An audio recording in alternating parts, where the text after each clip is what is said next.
Hello and welcome to a new video. Primary নতুন recruitment process এবং সেই recruitment প্রসেসের জন্য যে প্রথম ফেজের ইন্টারভিউ অ্যাপটিউড টেস্ট সম্পন্ন হয়ে গেছে 30 এবং 31 তারিখে। তারপর থেকে অনেকের মনে একটাই প্রশ্ন যে বাংলা মিডিয়াম ও আদার্সদের জন্য কখন এই ইন্টিমেশন লেটার বা ইন্টারভিউ কল লেটার ডাউনলোড করে যাবে।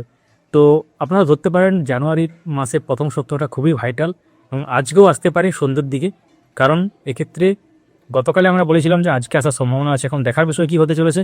সম্ভাবনা বললাম কারণ অরিজিনাল পার্টটা কি সেটা তো অফিসিয়ালভাবে কোনো স্টেটমেন্ট আসেনি। তো যেটা বোঝা যাচ্ছে ডিলে করবে না, কারণ অনেকগুলো ফেজ করতে হবে, কারণ বিভিন্ন জেলার যে ইন্টারভিউ হবে সেটা কীভাবে করে পর্ষদ দেখার বিষয়। বাংলা মিডিয়ামের সেটা জেলাভিত্তিকই হয়তো ডাকবে। জেলাভিত্তিক বলতে ধরুন কোনোদিন হয়তো আলিপুরদুয়ার কোচবিহার একসাথে ডাকলো, বা কোনোদিন হয়তো বাঁকুড়া পুরুলিয়া একদিনে ডাকলো, বা কোনোদিন হয়তো দক্ষিণ 24 পরগনা একদিন ডাকলো। এইভাবে কিন্তু হতে পারে। তো কিভাবে হবে সেটা এখন সময় বলবে। তো আপনারা ওয়েট করুন। অবশ্যই আমাদের এই চ্যানেলটিকে সাবস্ক্রাইব করে রাখুন, যারা ফেসবুক থেকে দেখছেন পেজটিকে ফলো করে রাখুন, এবং www.online.com গিয়ে কিন্তু আপনারা চেক করতে পারবেন যে আপনারা এই ক্ষেত্রে ডাউনলোড করতে পারছেন কিনা। তার আগে একটা নোটিফিকেশান আসবে অবশ্যই, কিন্তু যদি আপনারা চান তো আপনার রেজিস্ট্রেশন নম্বর এবং ডেট অফ বার্থ দিয়ে চেক করতে পারেন যে কল লেটার ডাউনলোড করা যাচ্ছে কিনা। Thank you so much for watching. কোনো প্রশ্ন থাকলে লিখতে পারেন।